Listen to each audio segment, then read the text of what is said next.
tema pada malam hari ini bagaimana kita harus memberikan suatu perhatian dalam arti kewaspadaan yang ekstra, ya, terutama nanti dalam waktu beberapa hari lagi ke depan kita akan menyambut libur Natal dan Tahun Baru. Nah, ini sisi yang lain adanya ancaman, ya. Saya katakan ancaman memang karena ini sudah terjadi pada beberapa negara di Afrika Selatan dan sekitarnya. Bahkan kita juga di Indonesia juga sudah ada beberapa orang yang terinfeksi, tapi kita tentunya menunggu untuk tes untuk genome sequencing-nya betul-betul bisa kita pastikan, ya Bapak dan Ibu sekalian, sehingga nanti kita bisa memetakan, ya. Tetapi kalau ini sudah masuk artinya ya kita sudah harusnya langsung menerapkannya strategi-strategi dari berbagai perencanaan-perencanaan sebelumnya, ya. Jadi dengan demikian akan memudahkan kita memitigasi dan betul-betul bisa membendung bagaimana Omikron nanti bisa mencekam dari bumi Indonesia sehingga tidak terulang lagi kasus bulan Juli beberapa bulan yang lalu.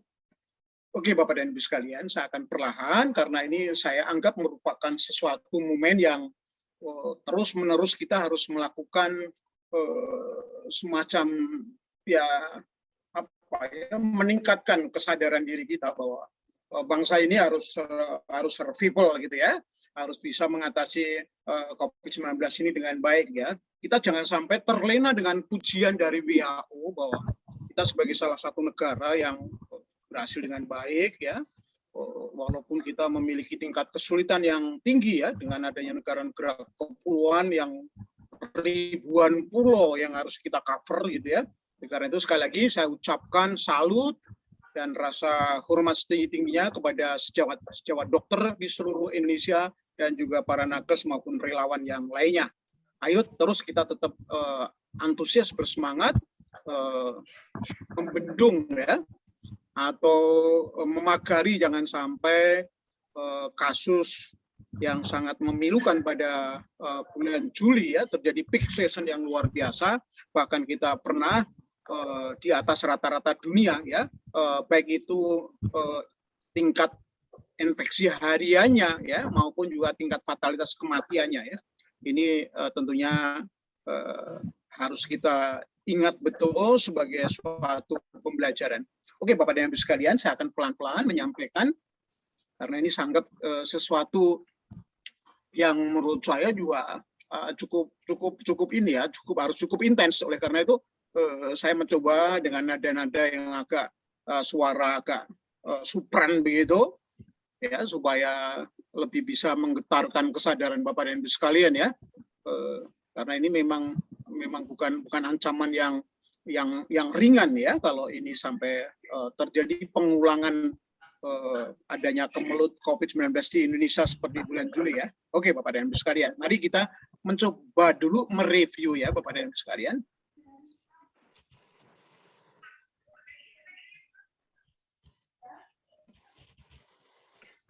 Ya, ini akan saya ingatkan. Ini bagaimana saya menggunakan istilah tragedi, ya, supaya lebih bisa diingat begitu. Betul-betul tragedi, ya. Saya kira apalagi kalau keluarganya mengalami musibah yang cukup katakan cukup serius begitu, ya. Dan ini juga saya alami, Bapak dan Ibu sekalian, bagaimana keluarga terdekat kami, ya, harus meninggal oleh karena COVID-19 dan bagaimana sangat mengharukannya di makam-makam yang pada saat itu dalam prosesi pemakaman harus menunggu dari sekian jam, dan ini menambah kalutnya dari penderitaan kita semua, Bapak dan Ibu sekalian. Oke, ya, mari kita sedikit evaluasi, lah. Ya, ini kita perhatikan, Bapak dan Ibu sekalian, data menunjukkan bahwa harian yang terinfeksi lebih daripada 20.000, ya. Dan juga tingkat kematian per hari lebih dari 1.000, Bapak dan Ibu sekalian. Sehingga dia tercatat pada bulan Juli, ya, itu terjadi kasus mortalitas kematian mencapai lebih dari 35.000 kematian, ya, sehingga nampak miris betapa makam-makam umum maupun juga makam khusus untuk COVID ini dipenuhi, bahkan harus menggunakan peralatan semacam peralatan untuk menggali makam dia dengan menggunakan kopelko, ya, atau begu semacam itu. Ini menunjukkan betapa intensitas terjadinya kasus kematian sangat luar biasa, Bapak dan Ibu sekalian, ya. Ya, sisi yang lain Bapak dan Ibu sekalian, masyarakat pun juga sangat panik, ya, ketika persediaan oksigen yang ada di rumah sakit kosong, ya. Ini tentunya sangat menjadikan panik betul, ya, apalagi bagi keluarganya atau ada orang yang sedang dirawat di ICU, ya, yang setiap saat harus memerlukan emergency oksigen, gitu, ya. Ini tentu sangat luar biasa, ya, sehingga pada saat itu dinyatakan kolap, ya, untuk vaskes, ya, fasilitas kesehatan di beberapa rumah sakit besar di Indonesia. Kemudian Bapak dan Ibu sekalian, tentunya ini menjadikan permenungan panjang, ya, bagi keluarga-keluarga yang mengalami. Nah, ini jangan terulang pada suatu momen di mana momen ini memiliki kesamaan analogis, ya. Artinya bulan Juli kemarin sebenarnya juga pemerintah, juga para ahli epidemiologi itu sudah mengingatkan, ya, memberikan warning, ya, bahwa keteledoran kita terhadap kedisiplinan untuk protokol kesehatan, ya, kemudian juga longgarnya untuk kita saling, ya memang ini sangat rumit, ya, karena kita sudah 1 tahun sebelumnya sudah tidak bisa bertemu dengan sanak keluarga, tapi pada saat itu ada momen yang namanya Idul Fitri, ya, terutama di Pulau Jawa, di Sumatera, ya, itu intensitas pertemuan keluarga betul-betul sangat luar biasa, ya, karena tahun sebelumnya sudah ada larangan mudik, maka walaupun juga tahun kedua pandemi itu pun juga meskipun dilarang dengan ketat, ya, tetapi banyak yang dilanggar, ya. Nah, oleh karena itu Bapak dan Ibu sekalian, kembali saya flashback ke belakang karena ini ingatan kita itu masih sangat dekat sekali, ya, hanya beberapa bulan yang lalu. Nah, ini saya reminding kembali, ya, saya review kembali supaya Bapak dan Ibu sekalian bersama-sama, ya, ketika Anda sakit, mungkin kan orang lain juga akan segera mengikuti jatuh sakit, ya.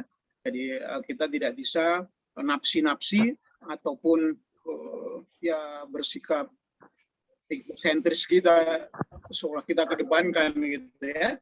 Tapi ini moga-moga menjadi permenungan kesadaran bersama secara kolektif masyarakat luas, ya, Bapak dan Ibu sekalian. Oke, saya lanjut, Bapak. Ya, ini tadi sudah saya sampaikan, hanya saya kembali lagi saya review dalam bentuk caption ini supaya diingat lagi, ya. Ini penyebab utamanya adalah, ya, tadi kita teledor, kita abe, ya, menganggap bahwa situasi sudah meredam, ya, karena memang betul pada bulan-bulan April, ya, tahun 2021 kemarin memang eskalasi belum menunjukkan sangat intens, gitu, ya. Tapi pada lepas bulan Mei ke sana lah, itulah kita sudah istilahnya sudah terlanjur, ya. Ini hampir sama Bapak dan Ibu sekalian. Momentumnya dengan awal-awal bulan Juli ini sama, ya. Adanya periode libur yang cukup panjang, ya. Kemudian ada varian yang sangat mengancam pada saat itu, varian Delta, ya. Nah, nanti akan saya bandingkan, ya, varian Delta ini dengan varian dari Omikron, ya, karena saya akan menepis, tapi sebenarnya bukan menepis, ya, hanya mencoba aja untuk menambahkan saja, karena ini ada sesuatu polemik yang sifatnya itu ya, apa, ya, ada kontroversi, gitu, ya. Oleh karena itu akan saya coba mencari jalan tengahnya supaya kita cukup bijak Bapak dan Ibu sekalian melakukan sikap, ya, terhadap informasi-informasi yang ada, karena kita memang saat ini sangat diperlukan sekali memperhatikan informasi-informasi yang berkembang, terutama tentunya dalam masalah hajat ya kita semua masyarakat luas ya, itu tentang kesehatan. Oke Bapak dan Ibu, kita lanjut ya. Nah, ini saya akan memberikan data ya. Ini data pada tanggal 1 Desember kemarin ini Pak dan Ibu sekalian ya. Berarti 1 minggu yang lalu ya. Bagaimana penyebaran dari Omikron ini di beberapa negara ya. Di Afrika sangat tinggi, tetapi selain ini Bapak dan Ibu sekalian, kita berikan catatan khusus betapa negara-negara di Afrika Selatan itu sangat concern sekali ya. Dia melakukan genome sequencing test itu sedemikian besarnya ya, sampai lebih dari 23.000 ya, sehingga sangat diberikan appreciate oleh WHO ya, karena ini sebagai awal diketemukannya Omikron ini ya. Kemudian juga beberapa negara di sekitarnya ya, diantaranya adalah Botswana ya, bahkan yang agak jauh Inggris, Belanda, walaupun 13 Bapak dan Ibu sekalian pada tanggal 1 Desember kemarin, tapi eskalasi peningkatannya cukup luar biasa ya. Jadi kita ikuti belakangan ini, saya belum bisa update data, tapi diperkirakan dari 13 kasus ini sudah berkembang lebih dari 100 kasus Bapak dan Ibu sekalian di Belanda ya. Bahkan juga jenis dari varian yang lain juga sangat eskalasinya juga sangat tinggi ya, sehingga di Belanda ya mungkin seperti di Indonesia ya, diadakan semacam ya karantina yang secara spesifik begitu, ataupun juga adanya social distancing yang lebih diperketat sedemikian rupa. Mungkin ya lockdown sih belum ya, saya belum mendengar Belanda melakukan lockdown untuk kasus dari Omikron ini ya. Kemudian disusul Bapak dan Ibu Portugal ya. Portugal itu juga tidak begitu jauh dengan Afrika Selatan ya. Ini juga sudah ditemukan 13. Saya update datanya untuk hari ini saya belum bisa peroleh ya.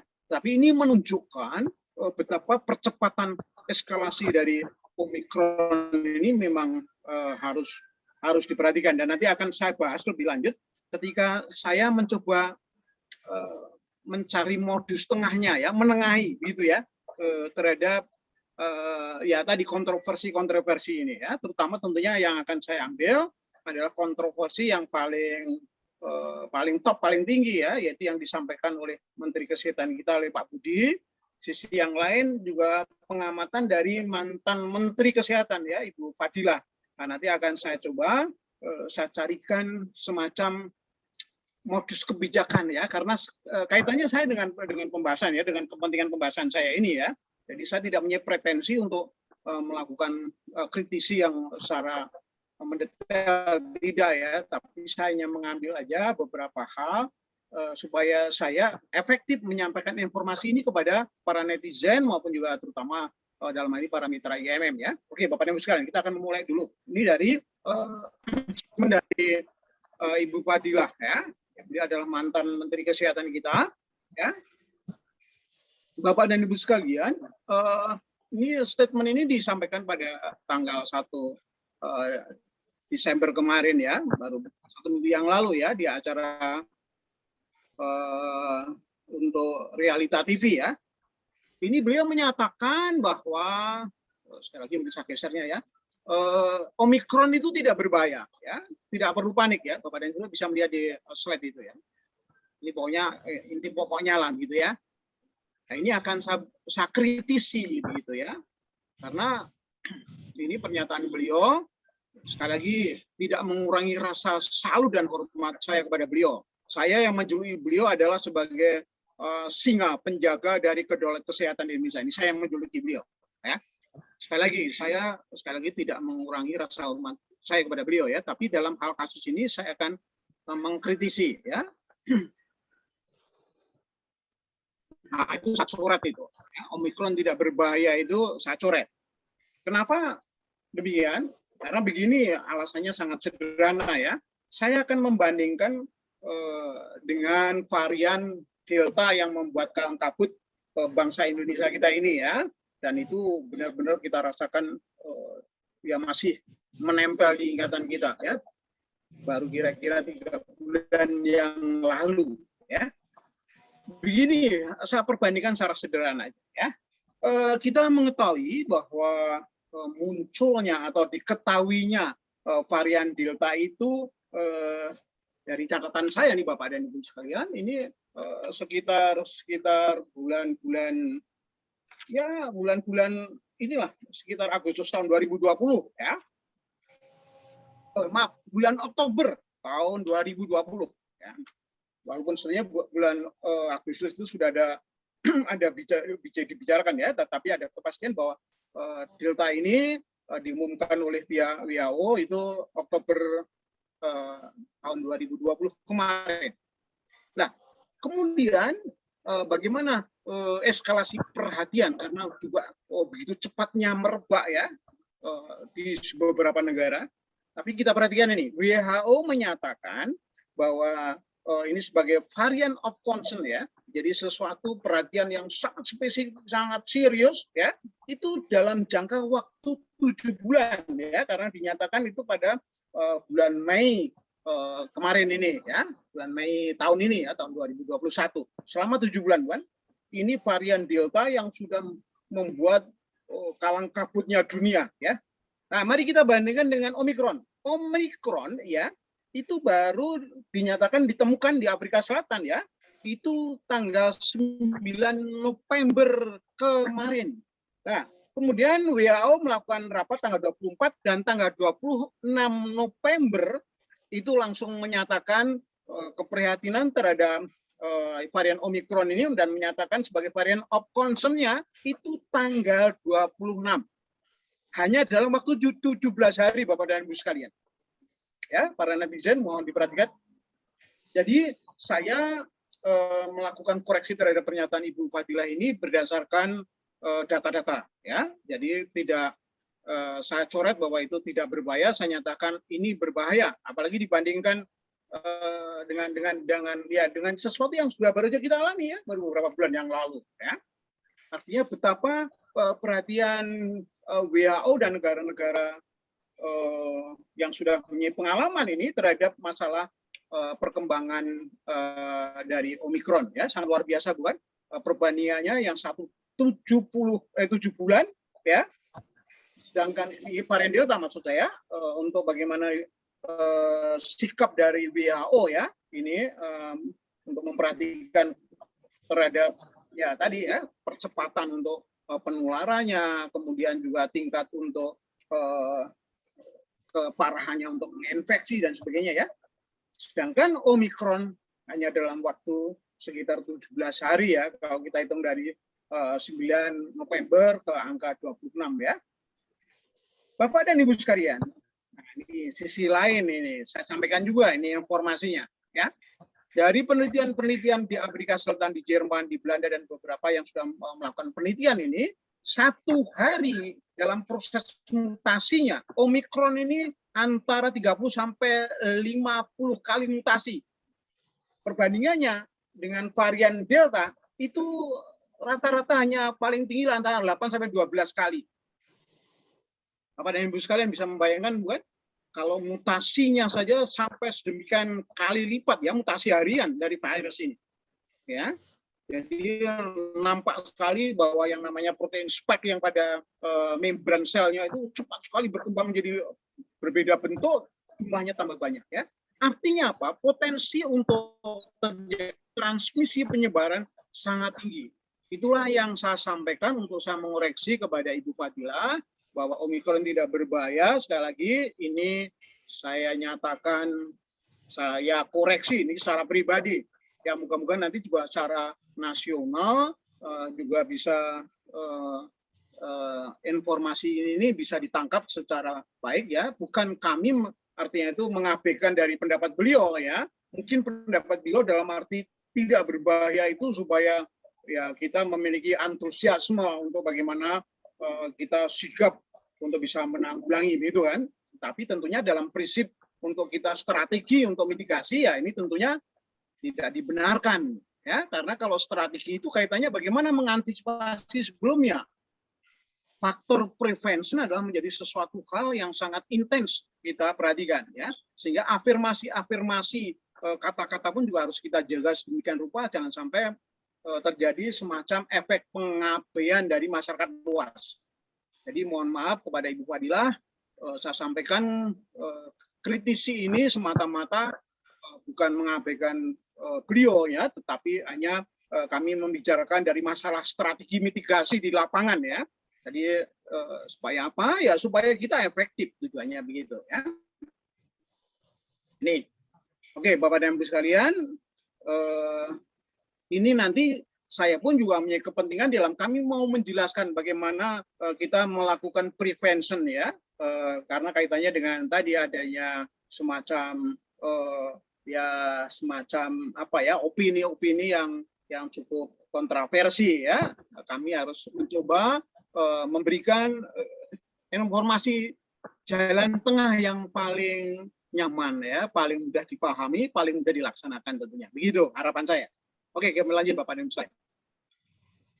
Oke, selain itu juga Menteri Kesehatan kita, ya, Budi Gunadi ini juga saya berikan catatan kritikan ini atau mengkritisi, ya. Di sini Bapak Budi menyatakan bahwa ada 3 perhatian yang harus diperhatikan, ya, mengenai masalah Omikron ini, ya, masalah tingkat keparahan, ya, itu beliau memberikan suatu statement bahwa tidak ada perbedaan gejala dan mirip dengan varian lain. Nah, ini saya koreksi nih Bapak dan Ibu sekalian, ya, karena ini kaitannya apa nanti dengan bagaimana kita memudahkan melakukan sekali lagi sikap prevention, ya, kehati-hatian. Jadi beberapa hal gejala-gejala tertentu ini segera bisa ditindaklanjuti. Tujuannya begitu, bukan kami merendahkan Pak Budi, sekali lagi, ya. Mohon masyarakat, netizen dan juga para mitra IMM paham maksud penyampaian kami, ya. Karena sekali lagi sangat tidak pantas dalam suasana semacam ini seolah kita melakukan membuli, bukan sama sekali membuli, ya. Ini di sini hanya mengefektifkan komunikasi, ya, mengefektifkan komunikasi, ya. Koreksi saya ini hanya berupaya mengefektifkan komunikasi. Jadi sekali lagi dari awal saya ulang-ulang terus supaya nanti tidak dipelintir, tidak digoreng beberapa orang, ya, karena saya juga sering mengalami hal kayak begitu. Ketika saya menyampaikan koreksi-koreksi, ya, ternyata saya mendapatkan telepon-telepon tertentu yang seolah-olah saya dianggap merendahkan martabat apa itu pada pejabat-pejabat tinggi, ya, bahkan pada pemerintah. Padahal tidak, ya. Saya memiliki data-data yang direkam secara khusus, ya, di YouTube, jadi saya dengan mudah untuk mengkonfirmasi. Oke, saya lanjut Bapak dan Ibu sekalian ini. Jadi saya koreksi dulu. Saya coret ini tidak artinya itu tidak ada perbedaan, saya coret, ya. Ada perbedaan gejala. Nanti akan saya uraikan, ya, akan saya breakdown, ya, supaya Bapak dan Ibu sekalian cepat untuk bisa bersama-sama partisipasi, ya, menjaga jangan sampai Omikron ini akan mencengkeram kita menjadi suatu malapetaka yang mengakibatkan kita kalang kabut semua, ya. Jadi ada perbedaan, nanti akan kami breakdown, kami uraikan, ya. Oke, saya lanjut Bapak dan Ibu. Ada 3 nih yang semuanya hanya 1 yang tidak saya koreksi. Ya, ini ada istilah bahwa dalam hal transmisi penyebaran dan penularannya, ya, beliau menyatakan kemungkinan lebih cepat menular. Saya koreksi Bapak dan Ibu sekalian. Transmisi penularan ini lebih cepat, ya, karena sudah terbukti dalam penelitian-penelitian, ya, artinya dari beberapa negara bahwa pada protein spike-nya itu mutasinya sangat luar biasa, ya, sampai 3-5 kali lipat dibandingkan dengan varian sebelumnya, yaitu varian Delta. Jadi kemungkinannya saya coret. Nah, lagi tujuannya untuk mengefektifkan afirmasi bahasa-bahasa di lapangan supaya kita, ya, ini bisa segera dijalankan, diikuti dengan lebih efektif, ya, Bapak dan Ibu sekalian. Oke, lanjut Bapak dan Ibu sekalian. Jadi sekali lagi bukan kemungkinan, ya, tapi sudah terbukti bahwa itu lebih cepat, ya, transmisi penyebarannya, ya, dari data-data penelitian yang sudah bisa kita konfirmasi dan itu bisa dipertanggungjawabkan karena beberapa negara yang sudah sangat banyak pengalaman ya selama hampir 2 tahun ini melakukan penelitian-penelitian secara apa ya namanya secara langsung gitu.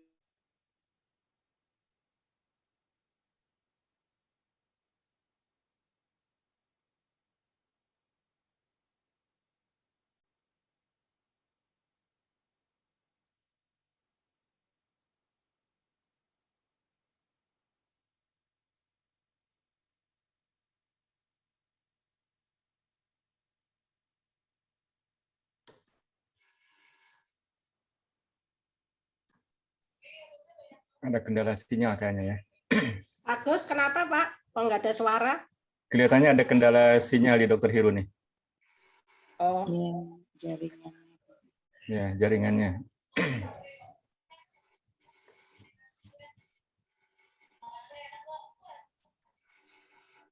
Van, bisa dideteksi, Van?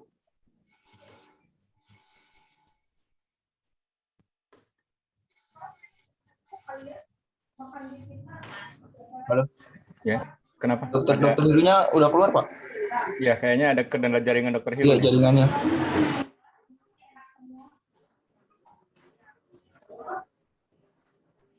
Kita coba tunggu, mudah-mudahan bisa segera masuk lagi.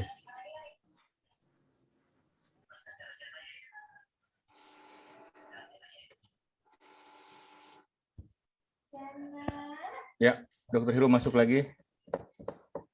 Suaranya masih di mute, Dokter Hiru. Suara. Ya, sudah bisa ditangkap? Ya, Oke. Oke. Tadi kendala jaringan ya. Ya, kendala jaringan. Mohon maaf. Oke, silakan lanjut. Ya, sekali lagi statement dari Pak Budi Menteri Kesehatan saya koreksi. Hanya untuk kita mengefektifkan bahasa komunikasi di lapangan ya. Bukan berarti saya merendahkan beliau ya. Sekali lagi para netizen tertentu nih sering kadang-kadang melakukan hal begitu ya. Sekali lagi, kenapa saya coret yang signifikan? Ya karena belum signifikan itu ketika dilakukan penelitian dalam jumlah tertentu ya, data-data ini sudah cukup memiliki validitas untuk kita mengambil kesimpulan oh ini signifikan ya. Ini belum menunjukkan signifikan ya, karena sekali lagi baru dilakukan beberapa hari yang lalu ya. Data-data masih dikumpulkan untuk kita nanti bisa mengevaluasi dengan cermat apakah betul ini bisa mengaruhi bahwa mereka-mereka yang sudah divaksin ya atau para penyintas ya, artinya itu mereka yang sembuh, yang sudah sembuh dari COVID kemudian bisa tertular lagi ya ini seandainya pun nantinya memang betul ya, itu selalu nanti dilakukan berapa ya intensitasnya ya, berapa persen ya, sehingga nanti kita bisa akan melakukan ya. Jangan cepat-cepat mengambil nanti masyarakat nanti semuanya minta dilakukan boostering vaksin yang ketiga yang sudah divaksin nanti. Padahal kita Bapak dan Ibu sekalian kita harus melihat data ya, sampai hari ini pun kita belum mencapai 50% dari target dari masyarakat yang mempunyai kelayakan untuk divaksin ya. Ini fakta yang semacam ini harus kita sampaikan ya. Jadi kita lebih mengutamakan untuk nantinya terbentuknya ya tadi vaksinasi nasional yang mampu menjangkau atau menciptakan suasana yang kita sebut dengan herd immunity Bapak dan Ibu sekalian ya. Jadi sekali lagi kita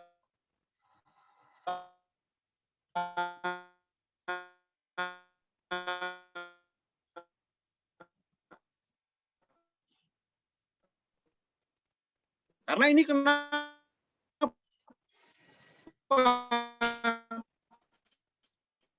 kok saya coret ya, ini supaya akan repot kita semua ya. Jadi sekali lagi ini saya koreksi demi efektivitas komunikasi di lapangan ya, supaya target pragmatis kita yang akan kita capai ini segera bisa berhasil atau kesampaian dengan baik ya, sehingga nanti tahapan-tahapan mitigasi ini bisa terstruktur dengan baik, sehingga dengan harapan kita akan segera bisa mengatasi COVID-19 ini Bapak dan Ibu. Oke, jadi sudah saya sampaikan adanya kontroversi tadi, saya akurkan di dalam sesuatu ya tadi ya, pemahaman untuk memudahkan komunikasi ya, tidak ada tujuan untuk kami melakukan kritik yang destruktif, tidak ada ya. Oke, kami lanjut Bapak dan Ibu sekalian ya. Nah, ini salah satu lah gambaran bagaimana peningkatan positif rate-nya itu sangat luar biasa ya, dari 1% melonjak langsung 30% ya. Ini suatu kondisi yang seharusnya disikapi secara emergensi ya.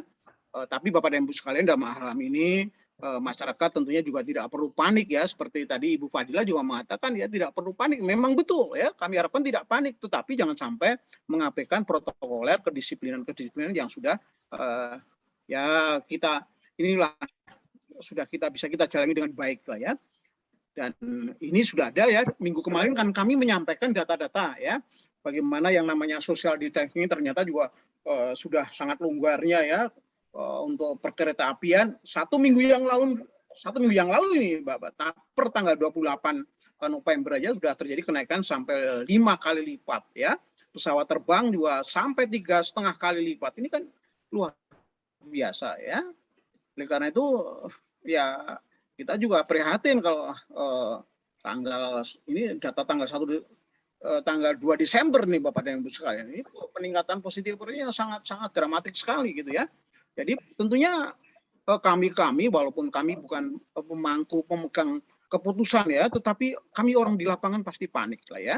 Nah, ini hendaklah kepanikan ini kami yang di lapangan, kami petugas para dokter saja yang katakanlah yang harus mengalami, tapi masyarakat dalam arti paniknya itu panik yang bijak, panik yang ya tadi disiplin tadi ya, secara protokoler maupun juga social distancing ya, diusahakan lah ya, terutama masalah masker ini betul-betul sudah sangat mengendor sekali ya, di beberapa tempat di keramaian itu masyarakat sudah tidak memakai masker lagi ya. Ini mohon tolong pakai lagi maskernya. Ini sebagai suatu garda terdepan untuk kita bisa mengeblok ataupun juga membendung bagaimana penularan secara social distancing ini bisa kita hindarkan ya Bapak dan Ibu sekalian. Oke, kita lanjut Bapak dan Ibu sekalian. Nah, ini sekali lagi penelitian yang sudah dilakukan oleh seorang dokter di Afrika Selatan, dan kami mengucapkan salut dan apresiasi kepada beliau ya, Dr. Angelique Kutsi ini betul-betul luar biasa mengabdikan kehidupannya untuk bagaimana berusaha secepat mungkin bisa kita mencegah atau memitigasi COVID-19. Oke, Bapak dan Ibu sekalian, saya akan lanjut. Nah, ini gejala-gejalanya apa? Ya, saya akan memberikan gejalanya ya. Gejalanya memang agak berbeda dengan misalnya varian-varian yang lain ya. Walaupun ya ada beda-beda tipis, tapi ini perlu diperhatikan gitu ya. Jadi selama sekitar 1 sampai 3 hari, ada yang 5 hari ya, merasa capek. Tapi dengan catatan ini Bapak dan Ibu sekalian, capek yang dirasakan itu tidak karena adanya aktivitas fisik yang signifikan dengan kecapeannya itu. Artinya itu dia nggak ngapa-ngapain ya, bahasanya begitu lah, bahasa gaulnya begitu. Tapi kok dia merasa ya letoy gitu ya, begitu merasa lemah, merasa capek ya. Itu mohon semacam ini, kalau ada kondisi sampai ini ya, Anda pada hari ketiga lah gitu ya, kalau itu memang Anda rasakan sampai 2 hari, hari ketiga Anda harus segera melakukan untuk ya tes ya, minimal misalnya tidak ada yang PCR ya, antigen pun oke ya, supaya kita bisa mengetahui ya bahwa ini, dan disampaikan keluhannya ini ya, bahwa ini ada keluhan saya langsung capek terus gitu ya, pada yang bersangkutan tidak ada masalah diabetik ya, tidak ada masalah penyakit-penyakit tertentu yang memiliki simptomatik semacam ini gitu ya, sebelumnya biasa-biasa aja ya. Oke, kemudian yang kedua Bapak dan Ibu sekalian, nah, ini ada sesuatu yang agak berbeda. Biasanya kan tidak pernah ada kasus yang disertai dengan gejala pusing nih Bapak dan Ibu sekalian ya. Ini mirip seperti flu tulang Bapak dan Ibu sekalian ya. Mirip ini. Ya. Karena itu mohon segera ya, kalau setelah seperti tadi ya, adanya badan terasa lunglai begitu, kemudian kok segera disertai dengan adanya pening kepala ya. Nah, kemudian badan juga terasa sakit semua. Nah, tenggorokan terasa kayak iritasi tapi tidak batuk. Nah, ini mohon diperhatikan Bapak Ibu. Sebelum-sebelumnya kan rata-rata dengan batuk nih, ya. Ini tidak dengan batuk, ya. Karena itu dikatakan bahwa ada sesuatu gejala yang spesifik oleh tadi. Kenapa saya corek, ya, waktu Pak Gunadi mengatakan, oh itu sama gejalanya. Nah itu saya coret ini ya, supaya memudahkan kami ya melakukan suatu imperatif ya tadi peringatan-peringatan ya supaya nanti betul-betul bisa ini bisa diterima dengan cepat gitu ya. Jadi sekali lagi badannya lunglai awalnya mungkin antara perkiranya 1 sampai 5 hari ya, tapi jangan sampai dibiarkan sampai 5 hari Bapak dan Ibu sekalian. Hari kedua kalau sudah betul-betul lunglai terasa semacam itu ya segera aja kita melakukan tes ya minimal untuk antigen, syukur-syukur ada PCR ya Bapak dan Ibu sekalian. Oke. Nah, kemudian nanti tanya jawabnya nanti ya. Ini ada yang langsung minta untuk ditanya jawab. Nanti tanya jawabnya nanti aja supaya saya bisa utuh penyampaian ya. Kemudian sekali lagi ini diperhatikan ya, jangan nunggu sampai 5 hari Bapak dan Ibu sekalian. Ya. Jadi kalau ini misalnya pada hari ketiga sudah terasa semacam ini ya segera gitu ya. Karena lebih memperkuat kembali kemungkinan ini Anda terkena infeksi Omikron ya, tapi sekali lagi untuk itu harus ada sesuatu konfirmasi data ya melalui penegaan diagnosis ya seperti tadi ya. Kalau nanti misalnya untuk rapid test antigen ya nanti segera dilanjutkan ke PCR test ya, karena itu sebagai standar untuk diagnosis ya Bapak Ibu sekalian. Nah kemudian berikutnya ini ya, seperti tadi kan sudah sampaikan. Tenggorokannya seperti iritasi, seperti gatal-gatal begitu, tapi kok nggak batuk-batuk gitu ya. Dan juga ini rata-rata kalau yang kemarin varian-varian kemarin kan segera diikuti adanya anosmia ya, hilangnya rasa pencecapan ya maupun juga penciuman gitu kan. Karena kemarin saya merasakan dan itu saya jadikan strategi Bapak dan Ibu sekalian.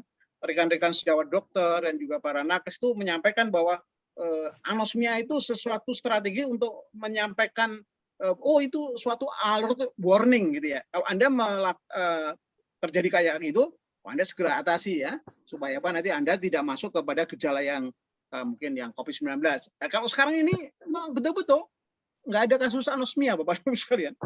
Ya. Oke, inilah pentingnya saya mengoreksi tadi statement dari Pak Budi, Bapak dan Ibu sekalian ya. Supaya apa? Sekali lagi tujuannya supaya kami bisa efektif ya menyampaikan warning ya, menyampaikan sesuatu ya tadi kehati-hatian ya, ke sesuatu yang bersifat prevention. Oke, Bapak dan Ibu sekalian lanjut. Gimana ini cara mencegahnya ya? Saya kira juga standar-standar saja cara pencegahannya sebenarnya. Ya, mari kita perhatikan Bapak dan Ibu sekalian. Ya, itulah yang paling kami utamakan ya, menjaga jarak tapi sekaligus terutama masker dulu ya. Masker itu yang benar dulu ya, maskernya yang rapat gitu ya. Karena banyak sekali sekarang itu masker itu yang maaf ya, ya kita itu manusiawi lah ya.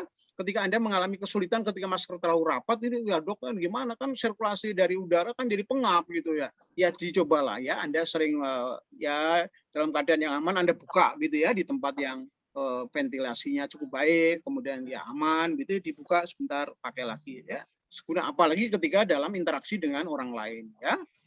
Oke, kita lanjut Bapak dan Ibu sekalian. Nah, kemudian ini peringatan kan tadi sudah sampaikan, jadi maskernya mohon jangan yang terlalu longgar.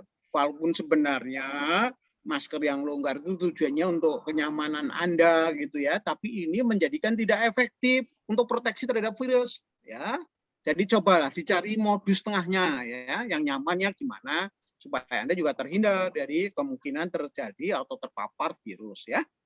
Oke, kita lanjut Bapak dan Ibu sekalian. Nah, kemudian masalah ventilasi ini ya. Ini saya kira kita pun juga dengan mudah sebenarnya diperingatkan ketika kita dalam suatu ruangan di mana ventilasinya tidak bersirkulasi, ini kan rasanya nggak nyaman ya. Nah, mohon ini sirkulasi diperbaiki karena pada ruangan yang bersirkulasi baik ya, apalagi syukur-syukur bisa sinar matahari masuk, itu yang namanya virus COVID-19 itu pun hanya beberapa menit sudah mati ya Bapak dan Ibu sekalian. Oke, kita lanjut. Nah, sekali lagi Bapak dan Ibu sekalian, tolong please betul please mohon, kami mohon kepada masyarakat luas untuk tidak hura-hura, tidak euforia, tidak melakukan ya tadi ya berkelompok besar-besaran. Ya walaupun kami paham Bapak dan Ibu sekalian, setelah kira-kira hampir 2 tahun ya, Anda mengalami penekanan ya untuk supaya dilakukan ya menjaga jarak atau social distancing ya. Ini tentunya sesuatu kondisi yang tidak menyenangkan ya, baik itu secara psikologis ataupun kebutuhan sosial kemasyarakatan. Tetapi sekali lagi karena ini dalam keadaan pandemi ya, kita mohon please ya, walaupun Bapak dan Ibu sekalian faktanya kemarin sudah kita ungkap ya, di tempat-tempat wisata, di tempat-tempat ini semuanya sudah penuh dengan masyarakat luas ya. Ini saya peringatkan ada ancaman baru ya. Ini semoga Bapak dan Ibu sekalian dengan adanya attention ini diperhatikan ya. Ini mohon maaf nih gambarnya tidak saya kasih masker ini ya. Karena ini saya anggap ini orang yang bandel gitu ya. Oke, lanjut Bapak dan Ibu sekalian. Nah, kemudian bagaimana protokol untuk kita selalu mencuci tangan dan sebagainya pada saat Anda sedang katakanlah bepergian atau di suatu tempat tertentu berpindah ke tempat yang lain selalu ya, sebelum dan sesudah Anda bergerak atau melakukan moving gitu ya, mohon melakukan cuci tangan ya.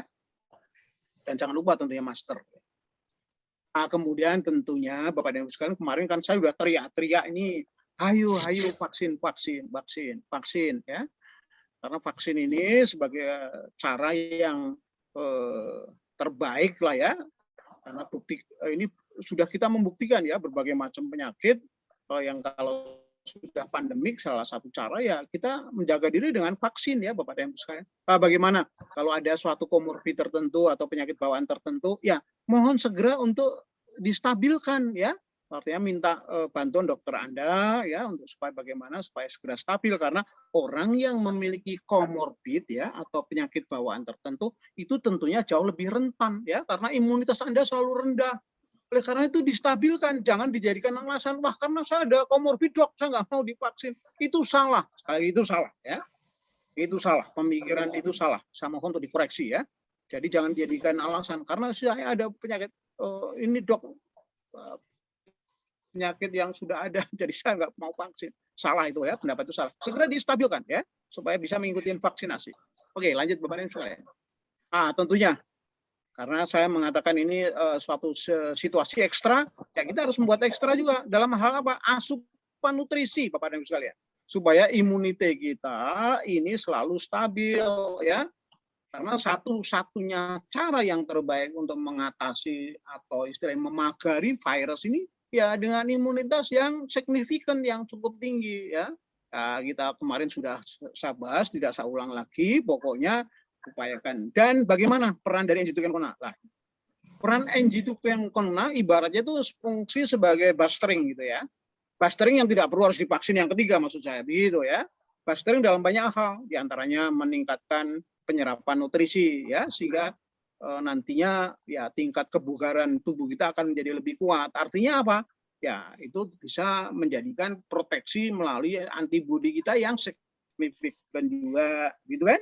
Nah, kemudian juga sifat antioksidannya ya ini menjaga ketika virusnya sudah masuk misalnya gitu ya, ya dia tidak menjadi sesuatu yang membahayakan, tidak menjadi memperberat ya, sehingga nanti dengan treatment yang sangat sederhana ya itu Anda tidak perlu harus sampai masuk rumah sakit ya, tidak perlu hospitalisasi, karena hospitalisasi ini juga kita harapkan jangan sampai terjadi ya, supaya apa ya, supaya rumah sakit itu bisa konsentrasi kepada mereka-mereka yang memang penyakitnya berat gitu ya.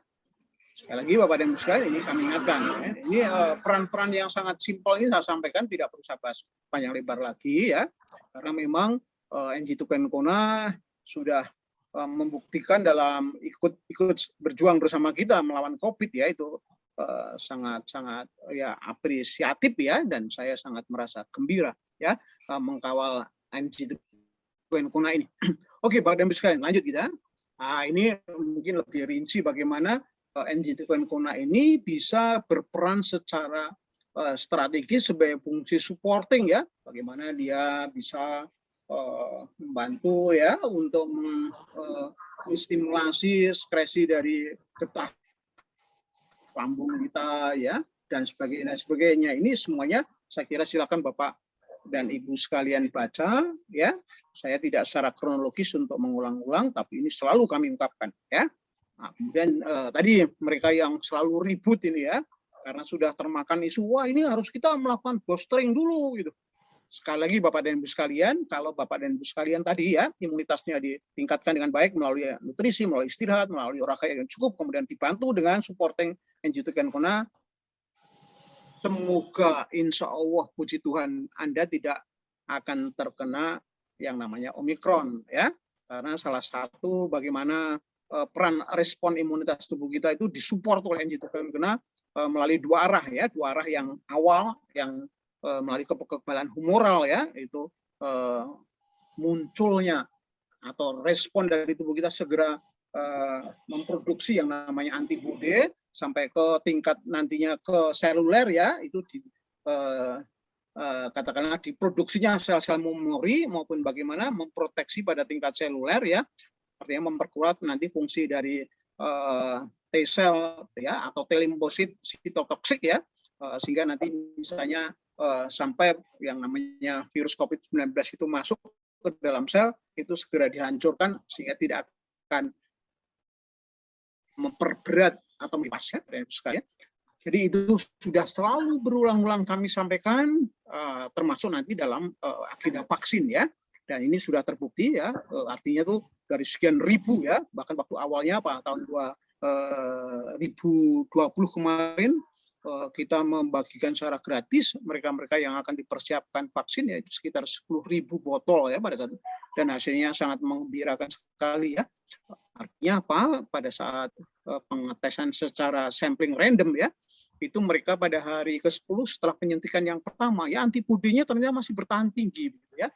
Karena itu nanti ini ya diharapkan membantu supaya Bapak dan Ibu sekalian yang sudah divaksin sampai yang penyuntikan yang kedua tidak usah berteriak-teriak dulu untuk dilakukan boostering vaksin ya. Nah, karena moga-moga dengan Anda Bapak dan Ibu sekalian melakukan disiplin untuk mengonsumsi NG2 Kencona, status dari kesehatan maupun dalam hal ini antibodi dalam tubuh Anda masih selalu stabil ya. Oke Bapak dan Ibu sekalian, sekali lagi warning sekaligus juga mungkin semacam himbauan-himbauan secara spesifik ini dari kami pribadi kepada masyarakat umum ya, kepada para netizen maupun juga para member IMM ya. Jangan lupa untuk 3N, 3T ya, kemudian vaksinasi. Demikian Bapak dan Ibu sekalian,